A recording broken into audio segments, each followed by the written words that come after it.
하겠습니다. 사사기 21장 1절에서 15절 말씀을 제가 봉독을 하겠습니다.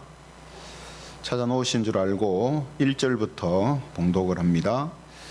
이스라엘 사람들이 미스바에서 맹세하여 이르기를 우리 중에 누구든지 딸을 베냐민 사람에게 아내로 주지 아니하리라 하였더라.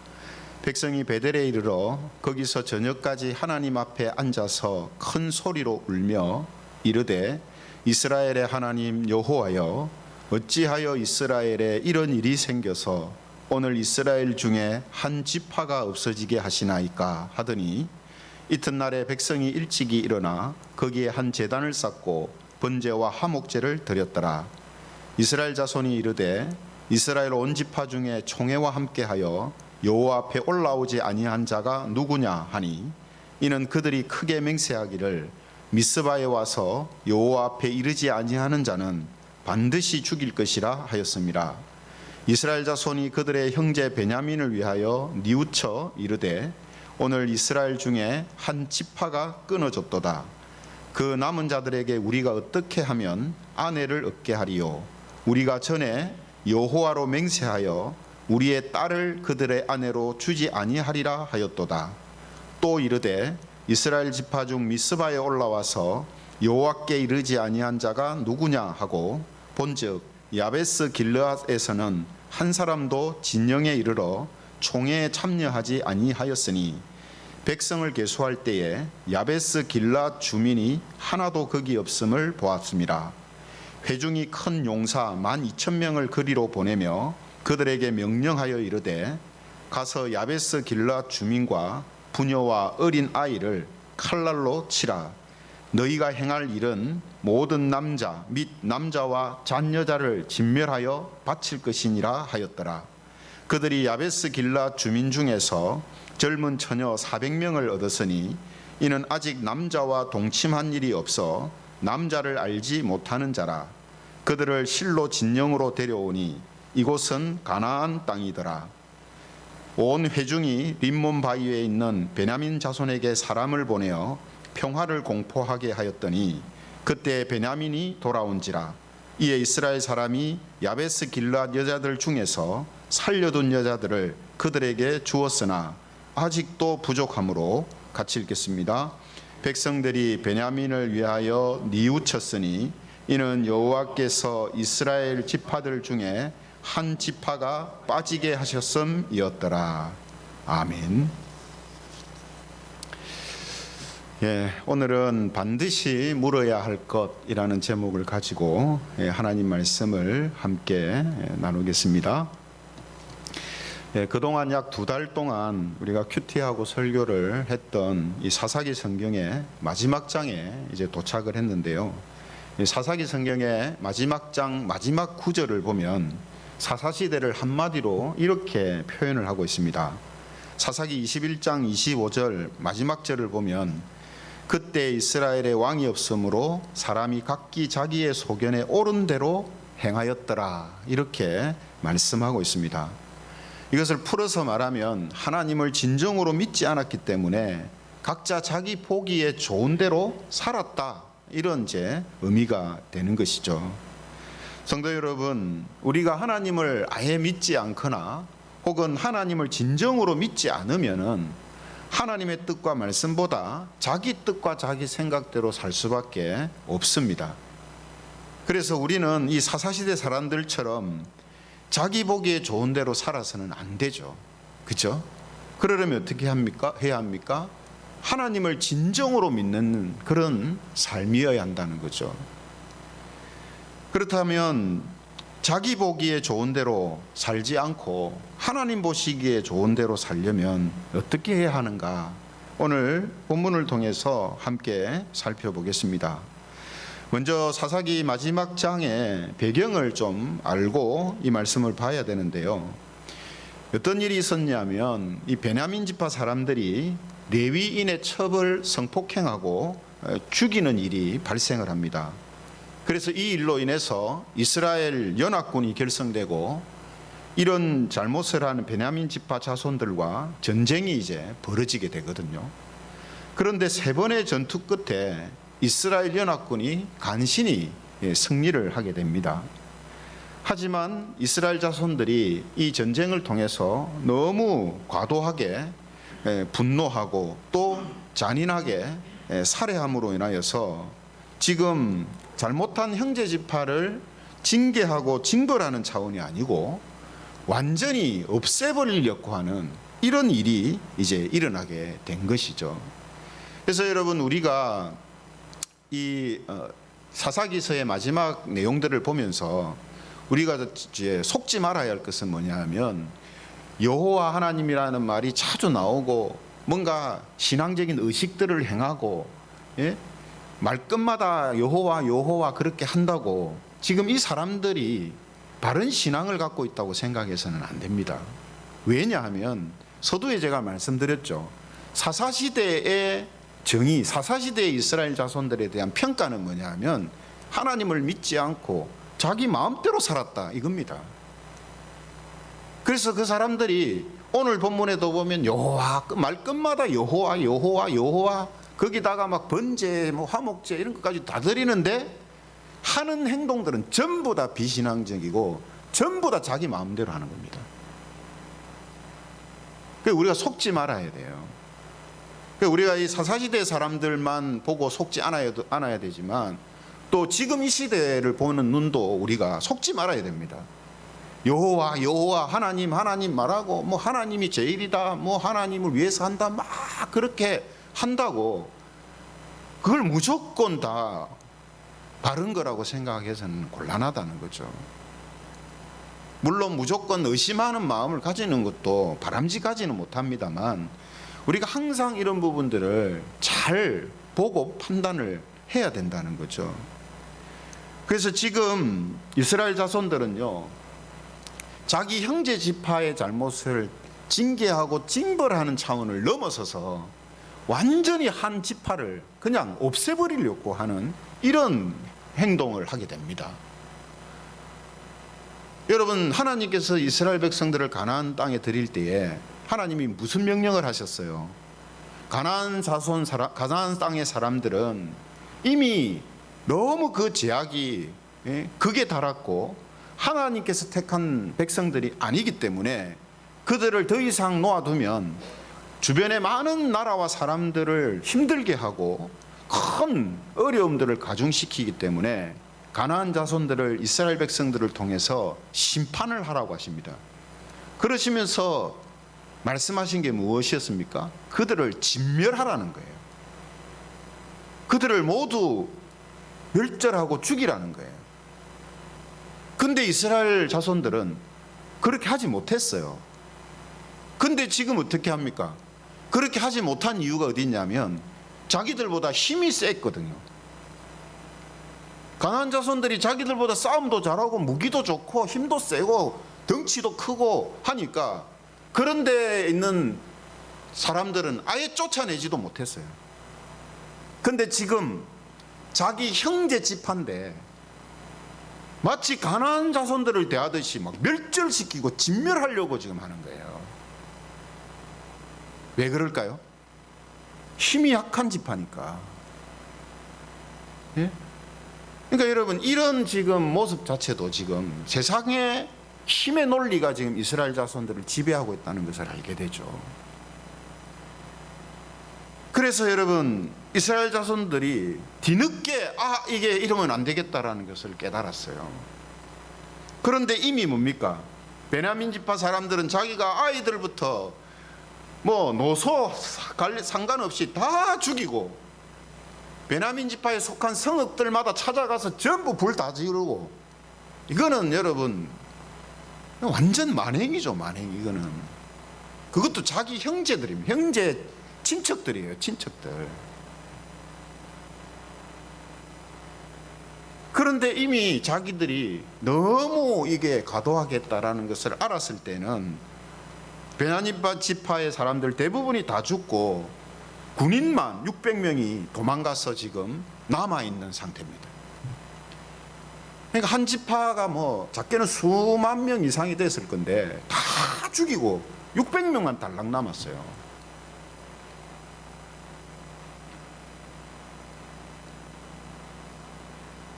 그러니까 어떤 문제가 생기냐면 앞으로 이 베냐민 지파가 이제 600명밖에 안 남았으니까 이제 자꾸 결혼을 하고 자기 자식을 낳고 해서 많이 번성을 해야 될 거 아니겠어요, 그죠? 근데 자기 지파 안에 여자가 없는 거예요. 이스라엘 자손들이 다 죽여버렸으니까.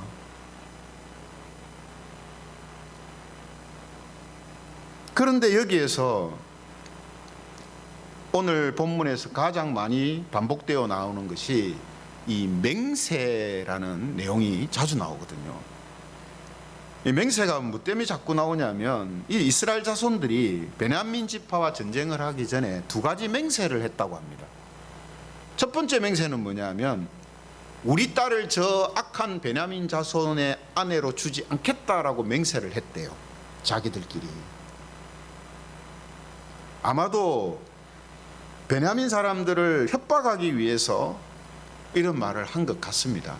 정확한 의도는 모르겠지만 두 번째로 맹세한 게 뭐냐면 이스라엘 연합군에 참여하지 않는 자들은 누구라도 반드시 죽이겠다라고 맹세했다는 거예요.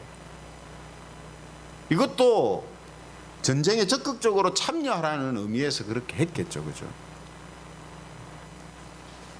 이 두 가지 맹세를 그들이 했는데 이 맹세를 그들이 지키기 위해서 자기 딸을 베냐민 지파한테 안 준다. 이 전쟁에 연합군으로 참여하지 않은 사람들은 다 죽인다. 이 두 가지 맹세를 했다는 거예요. 그래서 이 맹세를 지키기 위해서 전쟁에 참여 안 한 사람들이 누가 있는가 보니까 길르앗 야베스 사람들이 참여를 안 한 거예요. 그래서 어떻게 했겠습니까? 군사를 보내가지고 역시 아이들부터 어른들까지 다 죽여요. 부녀자들 다 죽이고 남자들 다 죽입니다. 그리고 남긴 사람이 누구냐? 처녀 400명을 딱 남겨와요. 젊은 처녀 400명.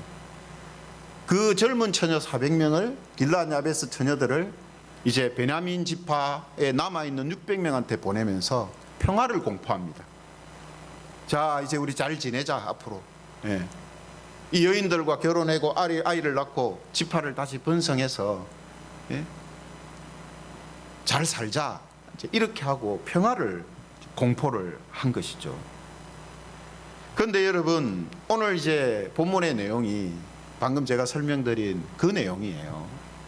그런데 여러분, 지금 이스라엘 자손들이 겉으로 보면은 마치 자기들이 한 맹세를 지키려고 지금 하는 것으로 보이는데 이 사람들이 지금 약속을 잘 지키는 사람들이어서 그런 것도 아니고요. 하나님께 신실한 사람들이라서가 아닙니다. 앞서 제가 말씀드렸죠. 속지 말라고. 한 부분만 보고 예? 판단하지 말라고 말씀드렸잖아요. 그러니까 맹세를 지키려고 이렇게 했구나 이렇게 하면 신실한 사람들이다 이렇게 되는데 지금 성경은 그걸 이야기하려는 게 아니란 말이죠. 여러분, 이 사람들이 왜 이렇게 하겠습니까? 맹세 지키려고 한 게 아니에요. 자기 딸들을 베냐민 지파한테 안 보내려고 한 겁니다. 여러분, 베냐민 지파는 지금 어떻게 됐어요? 민족 반역자입니다. 맞잖아요. 이스라엘 민족 전체하고 지금 싸웠잖아요. 반역한 지파예요. 거기다가 완전히 다 이제 거의 다 멸절되고 남자만 600명 달랑 남은 지파입니다. 요즘도 그렇습니다만 예전의 경우도 집안이 결혼하려면 저쪽 집안 이쪽 집안 서로 정략적인 결혼을 많이 했단 말이에요.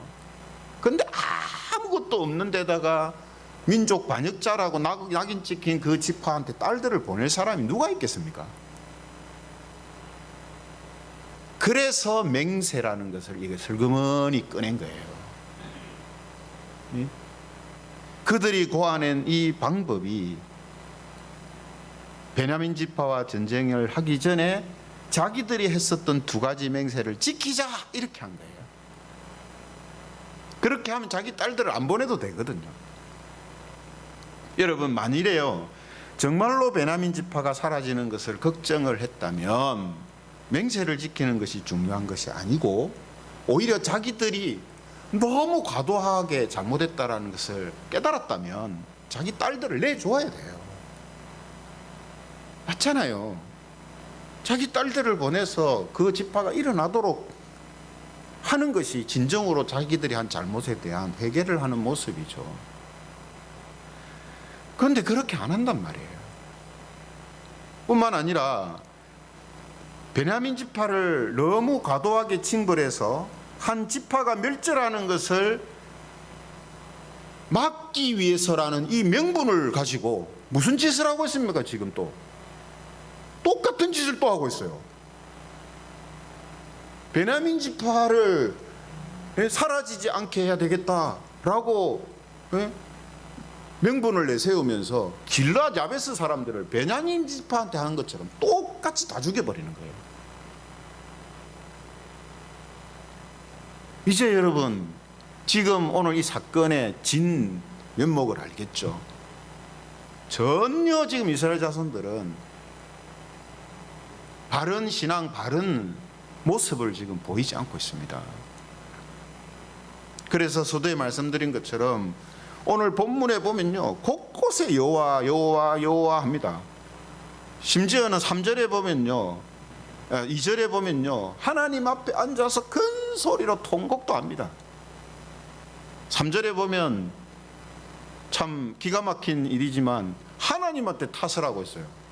어찌하여 이런 일이 생기게 해가지고 이런 지경이 되게 했습니까 하나님, 뭐 이러고 있어요. 4절에 보면요, 아침에 일찍 일어나가 백성들이 제단 쌓고 번제 드리고 화목제 드리고 합니다. 앞서 우리가 사사시대의 내용을 살폈죠. 번제와 화목제를 드리면서 그들은 동시에 우상을 섬기는 사람들입니다. 그죠? 5절에도 보면요, 이스라엘 지파 중에 여호와 앞에 올라오지 아니한 사람들이 누구냐 이렇게 합니다. 말끝마다 여호와예요. 여호와. 전쟁할 때 여호와 앞에 나오지 않은 사람 누구야? 예? 7절에도 보면 우리가 전에 여호와로 맹세해서 우리의 딸을 그들의 아내로 주지 아니하리라 했다 이렇게 이야기합니다. 그러나 이건 전부 다 가식입니다. 지난 주일날 우리가 이런 비슷한 말씀을 살폈죠. 겉으로 말로만 여호와 여호와 여호와 하나님 하나님, 기도해야 된다, 전도해야 된다, 뭐 해야 된다, 뭐 해야 된다, 그러면서 하고, 그죠? 그런다고 그것이 전부 지금 바르게 하는 것이라고 생각해서는 안 된다 했지 않습니까? 지금 이스라엘 자손들은 끝까지 보여줘 이런 모습을 지금 보이는 거예요. 그래서 사사기의 마지막 구절이 뭐라고 했습니까? 지 맘대로 하고 있다.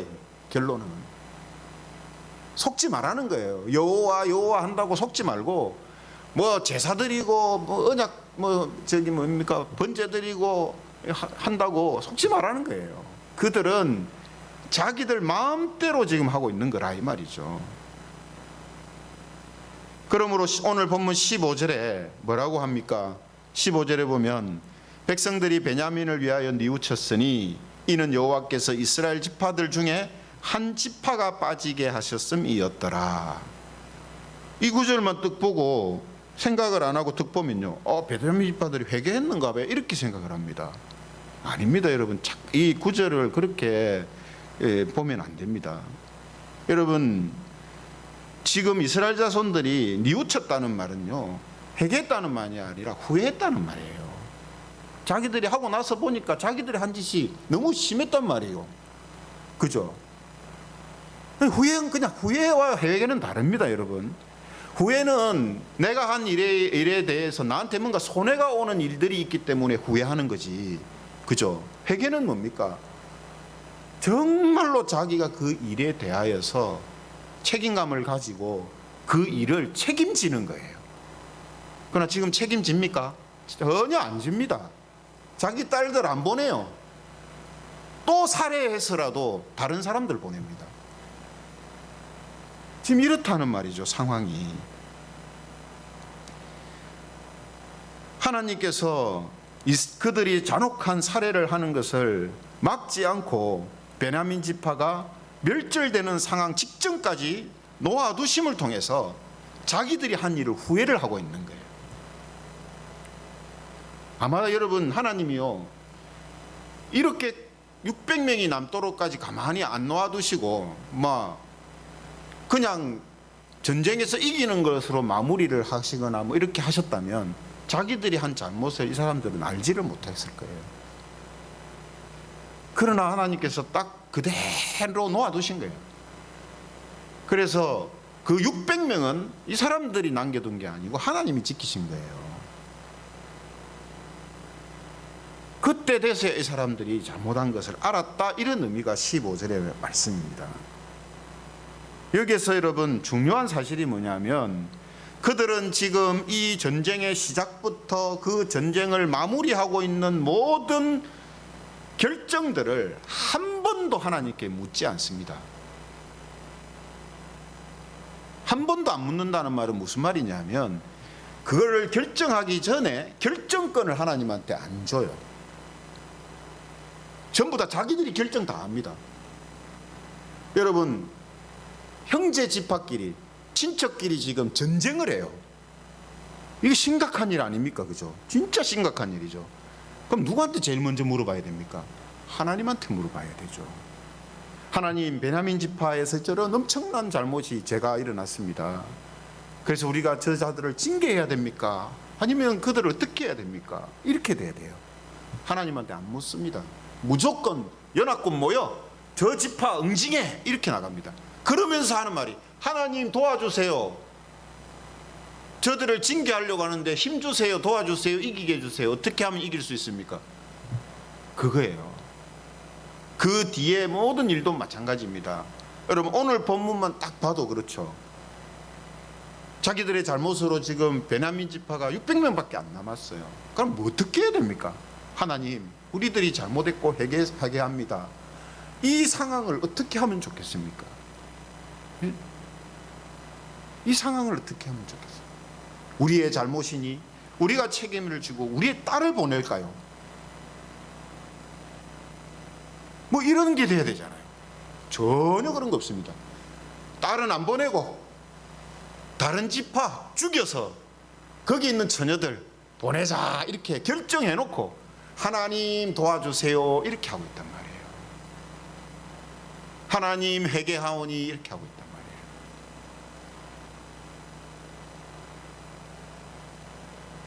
그러므로 여러분, 지금 이스라엘 자손들이 하나님 이름을 계속 운운하고 있지만 그것은 그냥 입에 발린 말이지 하나님을 전적으로 의지하거나 하나님의 뜻을 생각하고 하는 이야기가 아니다라는 것입니다. 그러므로 하나님께 묻지 않고 하나님의 말씀은 생각하지도 않고 자기 보기에 좋은 대로 자기 뜻과 생각대로 살았던 시대가 바로 이 사사시대다라는 거죠. 사사시대. 그럼 우리는 이런 말씀을 통해서 뭘 생각해야 되겠습니까? 우리는 우리 자신한테 물어봐야 됩니다. 여러분은 모든 일에 얼마나 기도하십니까? 내가 앞으로 나아가는 일, 내가 결정해야 하는 일 앞에서 여러분들은 얼마나 하나님께 그 결정권을 넘기고 계세요? 얼마나 성경 말씀에 비추면서 살고 계십니까? 만일 우리가 모든 일에 입으로는 하나님을 말하고 여러 가지 종교적인 의식과 규칙들은 지키면서도 하나님을 찾지 않고 말씀으로 살려고 하는 모습이 없다면 그것은 자기 소견에 옳은 대로 행하는 사사사 시대와 같은 그런 사람들일 수 있다라는 사실을 우리는 오늘 사사시대를 보면서 경각심을 가져야 되고 이 영적인 교훈을 우리가 놓쳐서는 안 됩니다. 그런데 지금 이 시대에 정말 필요한 말씀이에요. 왜 그렇습니까? 사사시대와 비슷한 현상들이 지금 나타나거든요. 겉으로 보면은 정말 하나님 영광을 위해 이런 걸 저런 걸 해야 되고 하는데 정작 그러한 것에 대하여서 결정을 하고 그것을 시행하는 과정에 있어서 하나님의 뜻, 하나님의 말씀 가운데 행하는 모습들이 얼마나 있는가. 그죠? 이런 부분들을 우리가 꼭 살펴봐야 한다라는 거죠. 그러므로 우리가 자기 소견에 오른 대로 행하는 사람이 되지 않기 위해서는 하나님께 우리가 반드시 물어야 합니다. 예, 반드시 물어야 돼요. 물어본다라는 것은 뭐 다양하겠죠. 기도를 해서 물어보는 것도 있을 거고, 성경 말씀을 통해서 물어보는 경우도 있을 거고, 또 하나님의 말씀을 들음을 통해서 설교나 또 여러 가지 교육을 받으면서 또 하나님께 묻는 것도 있을 거고, 다양하죠. 그러나 분명한 것은 하나님한테 반드시 물으면서 우리는 살아야 한다라는 겁니다. 그래서 시편 기자가 오늘 우리가 앞서서 함께 매주 읽고 있는 내용입니다만, 시편 119편 105절 106절에 뭐라고 했습니까? 주의 말씀은 내 발의 등이요 내 길에 빛이니이다. 이까지 하면 안 된다 했죠. 그죠? 이까지만 하면 안 된다 했습니다. 제가 늘 강조하잖아요. 하나님의 말씀은 너무 진리입니다. 말씀은 너무 좋습니다. 그 말씀이 우리를 인도해 갑니다. 말씀으로 살아야 됩니다. 그걸로 끝나면 안 된단 말이에요. 그 다음에 뭐가 따라와야 됩니까? 주의 의로운 규례들을 내가 지키기로 맹세하고 굳게 정하였나이다. 여기까지 나가야 돼요. 이스라엘 자손들은 지금 105절까지만 딱 하고 있는 거예요. 105절까지만. 그래서 말끝마다 여호와께서 말끝마다 뭐 율법이 그렇게 했겠죠. 그러나 정작 106절로 나아가지 않습니다. 자기들은 하나님의 규례를 지키지 않습니다. 지키려고 생각 안 합니다. 하나님의 규례가 뭔지를 알고자 하지도 않습니다. 하나님의 마음과 뜻이 무엇인지 궁금해하지도 않습니다. 그냥 자기 생각대로 합니다. 이렇게 하면 되는 거지. 이렇게 하면 되지. 결정 다 해놓고 하나님한테 도와주세요 이렇게 하고 있어요. 그죠? 그러므로 우리는 이런 이제 모습에서 절대로 우리가 있어서는 안 된다 하는 거죠. 왜냐하면 이것이 바로 자기 보기에 좋은 대로 사는 사람들의 전형적인 모습이기 때문에 그렇습니다.